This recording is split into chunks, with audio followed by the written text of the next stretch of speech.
Attarintiki Daredi, son of Satyamurthy వంటి family స్టోరీలతో ప్రేక్షకులను ఆకట్టుకున్న మాటల మాంత్రికుడు త్రివిక్రమ్ ఆ మూవీతో మరోసారి థియేటర్స్కు వచ్చాడు. లవ్ అండ్ ఫ్యామిలీ ఎంటర్టైనర్తో వచ్చిన ఈ ఫిలింపై ఆది నుంచి అంచనాలు రెట్టింపయ్యాయి. తొలిసారి నితిన్తో సమంత, అనుపమ పరమేశ్వరన్ జత కట్టారు. నితిన్ కెరీర్లో ఇది బెస్ట్ ఫిలిం అవుతుందా, ప్రేక్షకుల అంచనాలను అందుకుందా లేదా అన్నది రివ్యూలో చూద్దాం. హైదరాబాద్లో ఓ సక్సెస్ఫుల్ బిజినెస్ ఉమెన్గా మహాలక్ష్మి నదియా, ఆమె భర్త రామలింగంగా నరేష్, వీళ్ళ గారాల పట్టి అనసూయగా సమంత హ్యాపీగా లైఫ్ని లీడ్ చేస్తూ ఉంటుంది. ప్రతి విషయంలో తన కూతురు లైఫ్ని కంట్రోల్ చేస్తూ తనే నిర్ణయాలు తీసుకుంటుంది ఆమె మదర్ మహాలక్ష్మి. ఈమెకు భర్త మాట అంటే లెక్కలేదు.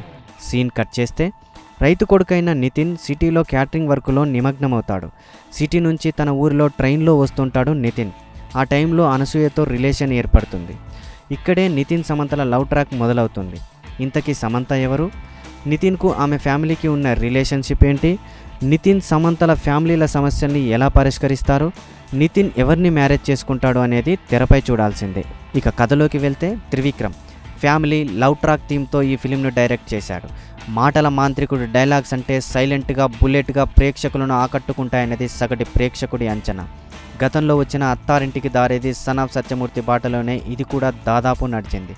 నదియాకు ఎప్పటి మాదిరిగానే అత్తారింటికి తరహాలో స్ట్రాంగ్ రోల్. నరేష్ క్యారెక్టర్ని వీక్ చేశాడు. ముఖ్యంగా సెంటిమెంట్, అమాయకత్వం, పొగరు ఇలా అన్ని రకాల వేరియేషన్స్ ప్రదర్శించింది అనసూయ పాత్రలో సమంత. నితిన్ కన్నా సమంత రోల్ పవర్ఫుల్గా కనిపించింది. ఫస్ట్ హాఫ్ నితిన్, సమంత, అనుపమ కామెడీలతో సరదాగా సాగిపోతుంది.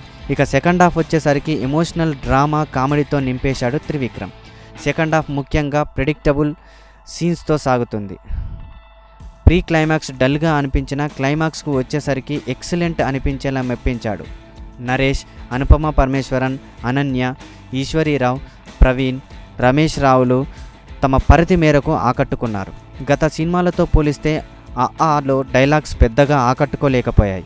త్రివిక్రమ్ మాటల గారలితో అంచనాలను పెంచేసుకొని మూవీకి వెళ్ళిన ప్రేక్షకులకు నిరాశ మిగులుతుంది. గతంలో ఈ దర్శకుడు చేసిన సన్నివేశాలు ఇందులోనూ గుర్తుకు తెచ్చాయి. రొటీన్ స్టోరీ, కొత్తదనం లేకపోగా తర్వాత ఏం జరుగుతుందనేది ప్రేక్షకుడు ముందుగానే తెలిసిపోవడం మైనస్ పాయింట్.